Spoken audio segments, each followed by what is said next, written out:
नमस्कार। आज हम उत्तराखंड की देवभूमि में चलते हैं और बात करते हैं एक बहुत ही खास मंदिर की, बागनाथ मंदिर, जी, बागनाथ मंदिर। बागेश्वर में। हाँ। और हमारे पास जो जानकारी है वो इस प्राचीन जगह की कहानी, इसकी आस्था और जो इसका सांस्कृतिक ताना बाना है उस पर रोशनी डालती है। बिल्कुल। और पता है सबसे अनोखी बात क्या है? यहाँ भगवान शिव बाघ के रूप में पूजे जाते हैं। सोचिए जरा, महादेव का व्याघ्र रूप। हाँ, ये अपने आप में बहुत विस्मयकारी है ना? बिल्कुल। तो चलिए इसी रहस्य और इतिहास को थोड़ा परत दर परत खोलते हैं। ये मंदिर, जैसा आपने कहा, बागेश्वर जिले में है और सरयू और गोमती नदियों के संगम पर।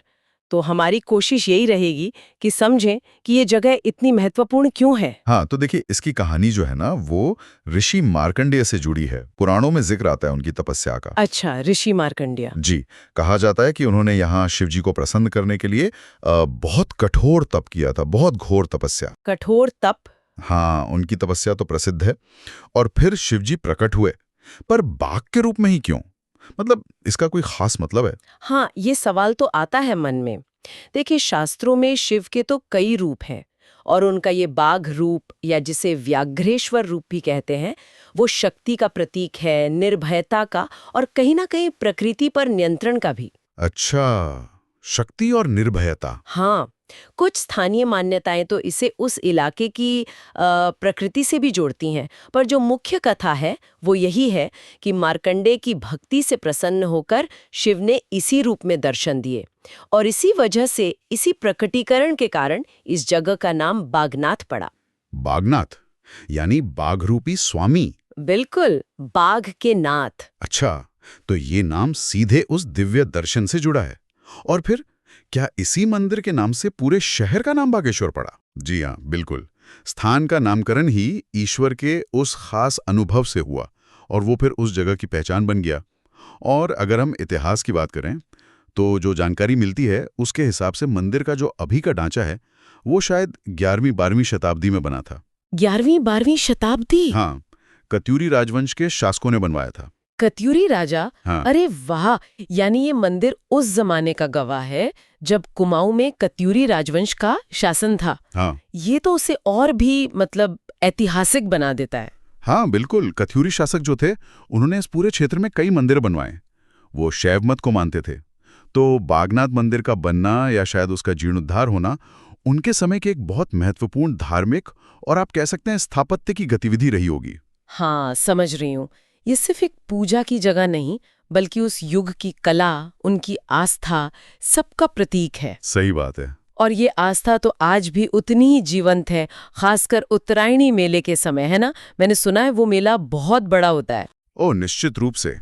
मकर संक्रांति पर जो उत्तरायणी मेला लगता है, वो तो इस मंदिर के सांस्कृतिक महत्व को एकदम चरम पर ले जाता है। आप सोचिए, सरयू और गोमती का संगम, वहां हजारों, बल्कि कभी-कभी लाखों श्रद्धालु आते हैं। लाखों? हाँ, पवित्र स्नान के लिए जुटते हैं और फिर बागनाथ मंदिर में जल चढ़ाते हैं। ये मेला सिर्फ धार्मिक नहीं है, ये एक बहुत बड़ा सामाजिक और व्यापारिक समागम भी है, सदियों से चला आ रहा है। सही कहा।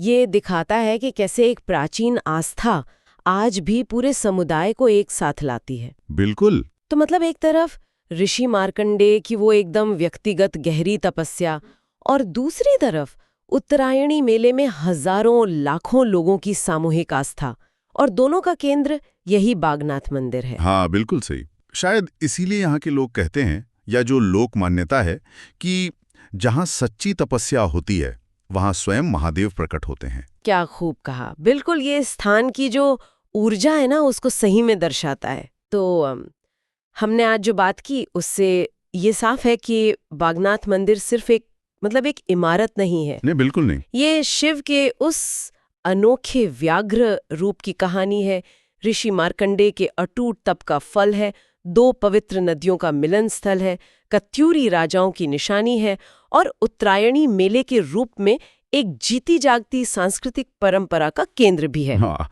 और ये सब सोचते हुए मेरे मन में एक और गहरा विचार आता है कि कैसे इंसान की आस्था और प्रकृति के तत्व, जैसे यहाँ बाघ हैं, नदियों का संगम है और दिव्यता की अनुभूति, ये सब एक ही जगह पर एक बिंदु पर आकर मिल जाते हैं। ये तो है। बागनाथ मंदिर इस संगम का एक बहुत ही अद्भुत उदाहरण है और ये सोचने पर मजबूर करता है कि हम खास जगहों पर ईश्वर की उपस्थिति को इतने खास और अनोखे रूपों में क्यों महसूस करते हैं। मतलब हर जगह का अपना एक अलग एहसास क्यों होता है। वाकई ये सोचने वाली बात है कि आस्था, प्रकृति और इतिहास ये सब मिलकर एक जगह को कैसे इतना पवित्र और इतना शक्तिशाली बना देते हैं। खैर, आज की चर्चा यहीं समाप्त करते हैं।